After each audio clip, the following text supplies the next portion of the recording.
Okay, so God has me working with children.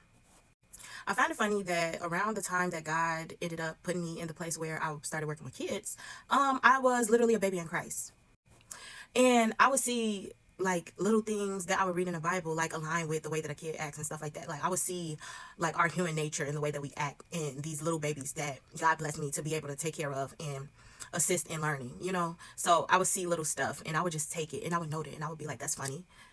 Interesting. I won't lie, I've been in a waiting season. And I've been asking God for something for a really, really long time. And I felt like I wasn't getting what I was asking for. So I was a little frustrated. I was irritated. I was annoyed. I was so aggravated. I was just over it.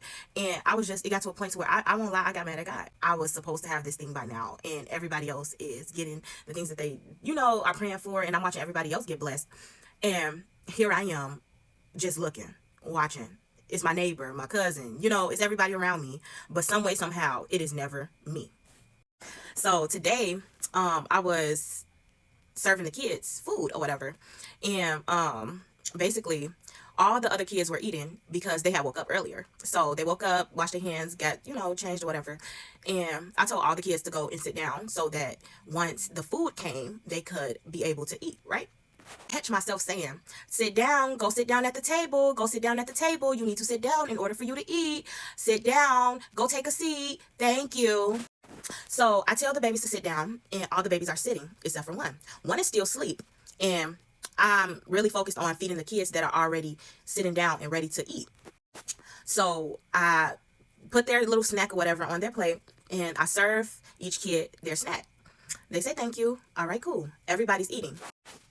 So then my one kid that didn't wake up just yet, who needed to be changed and you know, wash their hands and stuff like that, he woke up a little bit later than the rest of the kids. So since he woke up a little bit later, I had to do things a little later for him as well, right? But before I had even gave him or served him his food, I had prepped everything for him so that by the time I was done changing him and having him wash his hands, he would be able to eat. After my baby, I call all my kids my baby, but after my baby came out of the bathroom after getting changed and washing his hands, he looked at everybody sitting down already and eating.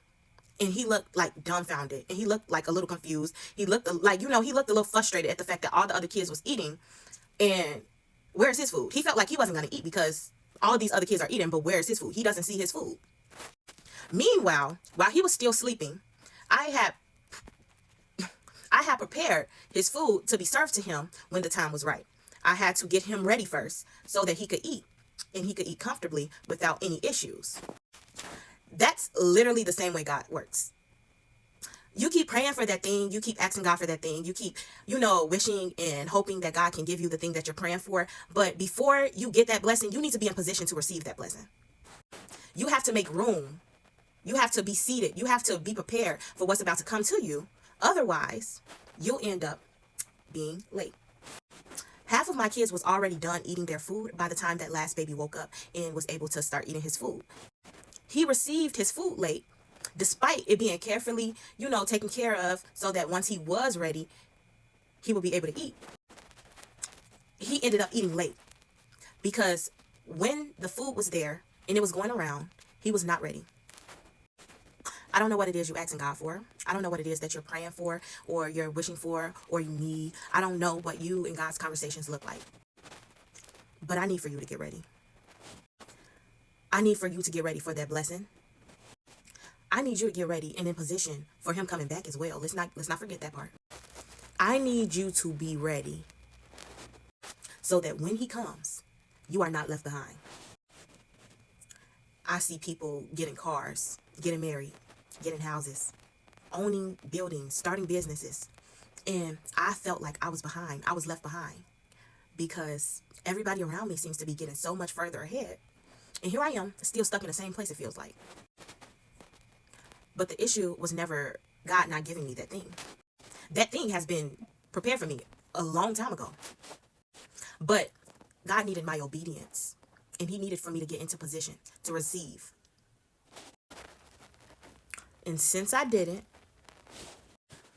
I ended up being like the kid that woke up late and needed to be prepared while all the other kids were eating and halfway done. My disobedience cost me the blessing. My disobedience caused me to get left behind. I wasn't moving when God told me to move. I wasn't ready when God told me to get ready. And just like the kids sleeping, while everybody else was already eating, I still had to get prepared.